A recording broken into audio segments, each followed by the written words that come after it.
BDI është kundër ndryshimeve në ligjin për deputetët, të cilat përcaktojnë që deputetët të mos kenë shtetësi të dyfisht, por vetëm atë të Maqedonisë. Deputeti Ilir Hasani nga kjo parti tha se vetëm një grusht njerëzish në vend nuk kanë shtetësi të dyfisht dhe në këtë mënyrë, sipas tij, do të diskriminohen shumë njerëz të cilët duan të kontribuojnë për të mirën e këtij vendi. Maqedon mes veti po kanë hyrë në konflikt, neve kopilin të dera po dojnë me najlon, po s'shkon ashtu.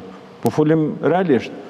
Le të merren vesh ato kush ka shtetësi dyfisht ose kush s'ka, po mendon që neve na intereson sa janë shtetësi dyfisht në Maqedoni. Të çështje përmes të ligjit. Absolut, është diskriminim klasik i diasporës tonë, me të cilën ne e respektojmë maksimalisht. Nesër nuk do mundet askush nga diaspora që të kandidojë për ndonjë pozicion këtu në Maqedoni, po në të njëjtën kohë si do kandidojë ai për deputet prej diasporës. Edhe nga Vlen mendojnë se shtetësia e dyfisht nuk duhet të jetë pengesë për zgjedhjen në një kuadër cilësor. Deputetja e këtij koalicioni Mimoza Musa tha se kushtetuta ja mundson secili qytetar të RMV-s të kandidojë për të zgjedhur në pozita të caktuara.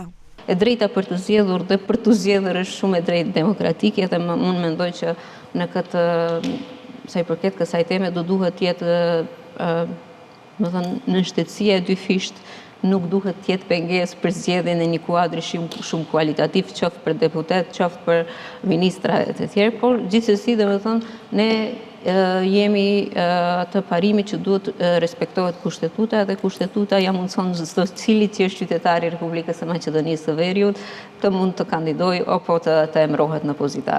Ndryshe, propozim ligji ka hyrë në procedurë parlamentare me iniciativë nga 5 deputet të VMRO-DPMN-s, nga LSDM thonë se do t'i mbështesin ndryshimet, por do të reagojnë me amendamente që ata të vlejnë edhe për deputetët aktual, si dhe për funksionarët.